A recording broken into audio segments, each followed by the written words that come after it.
Ini amalan pertama pasca salat. Assalamualaikum warahmatullah. Assalamualaikum warahmatullah.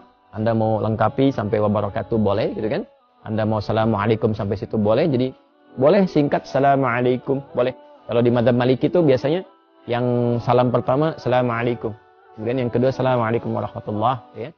Kalau Anda mau assalamualaikum warahmatullah boleh, sampai wabarakatuh juga boleh, ya. Itu luas sekali babnya, sudah saya terangkan di bab fikih salat yang lalu. Lalu setelah itu apa amalannya? Sejenak, ya, kemudian langsung kita beristighfar kepada Allah 3 kali, ya, 3 kali. Yang paling singkat, ya, yang paling pendek tadi dikonfirmasi di syarah, gitu kan? Bagaimana bacaannya? Maka Nabi pernah menyontohkan yang paling singkatnya astagfirullah, astagfirullah, astagfirullah. Itu yang paling singkatnya. Jadi kalau kita selesai sholat, ya kan, udah salam, kemudian kita istighfar astagfirullah, astagfirullah, astagfirullah. Kalau kita mau misalnya lengkapi juga, ya, dengan mau panjangkan misalnya boleh astagfirullahaladzim, astagfirullahaladzim, astagfirullahaladzim. Nanti ada terusannya tuh, alladzi la ilaha illa huwal hayyul qayyum wa atubu ilaih. Boleh, ya. Jadi kalau misalnya buru-buru, ya harus segera berangkat dan sebagainya, silakan. Mau sambil berdiri istighfar astagfirullah, astagfirullah, astagfirullah 3 kali. Ya. Baik, ini menarik. Kenapa istighfar? Kenapa bukan langsung tasbih? Subhanallah, ya kan? Tahmid, alhamdulillah, Allahu akbar. Kenapa istighfar dimulai? Masih ingat teman-teman? Ya, kalau kita sambungkan ke awal tadi. Idealnya dan seharusnya saat sholat itu kan terhubung dengan Allah, kan? Saat sholat itu harusnya khusyuk, kan? Terhubung dengan Allah. Nyambung kita. Ada bagian-bagian dalam sholat yang kadang-kadang nggak terhubung dengan Allah. Bahkan dimulai dari takbir pun kadang-kadang sudah nggak nyambung. Ya, tahu-tahu udah waladolin gitu. Padahal ini baru takbir tuh. Ya, tahu-tahu baru sadar udah waladolin kan. Amin tuh, ya. Nah, itu sesuatu yang kurang. Dan akan dilengkapi. Maka ketika akan melengkapi, adab pertama kita minta ampun dulu sama Allah. Seakan-akan kita mengatakan begini, ya Allah, ampuni hamba yang seharusnya tadi dalam sholat, ya, hamba bisa maksimal terhubung denganmu, tapi ada bagian-bagian tertentu yang kurang maksimal. Maka sebagai adab kita istighfar. Astagfirullah, ya Allah saya minta ampun, ya Allah saya minta ampun. Ini kaitan dengan sholatnya. Ya, ini kaitan dengan sholatnya. Ini bagian yang pertama. Baik. Yang kedua, ada kaitan juga nanti dengan pembuka ke doa.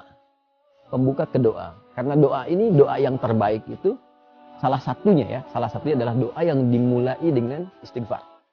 Doa yang dimulai dengan istighfar. Karena doa itu spiritnya begini. Doa itu kan permohonan yang paling suci, bersih. Nah, akan sampainya kepada Allah yang Maha Suci. Sedangkan sifat Allah dalam menerima doa disebutkan oleh Nabi, innallaha thayyibun la yaqbalu illa thayyiba. Allah itu Maha baik, Maha Suci, tidak menerima kecuali yang baik-baik saja. Ya, maka permohonan yang baik itu akan sampai kepada Allah yang Maha baik jika hatinya baik. Sampai istighfar itu di kebiasaan, bukan hanya pasca sholat. Ya, di jalan bisa istighfar, duduk di mobil bisa istighfar. Ya, kemudian kita kadang merenung bisa istighfar. Itu kalau sudah menyatu dengan kepribadian kita, masya Allah, enak, tenang, nyaman. Latihannya sholat. Jadi istighfar memberikan fungsi sebagai adab permohonan ampunan kepada Allah karena mungkin tadi tidak sempurna dalam sholat, ya kan? Lalu dengan kasih Allah itu diberikan pemaafan dan disempurnakan.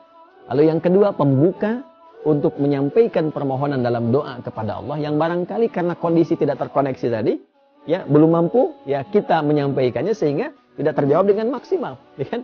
Ya, karena itulah setelah sholat kita beristighfar, pembuka itu dicerahkan dulu hatinya, ditenangkan, lalu memohon. Makanya orang kalau udah istighfar, mintanya itu, apalagi kalau air matanya mengalir, doanya lebih khusyuk dipanjatkan dibandingkan dengan langsung berdoa begitu saja. Gak percaya silahkan Anda cek tuh. Ya, ingat dosanya apa, ininya apa. Ngalir air mata minta itu seketika itu cepat sentuhannya ke jiwa. Nah, karena itu nanti bab doanya terletaknya itu setelah itu. Setelah istighfar itu nanti ada doa pembuka dulu. Ya.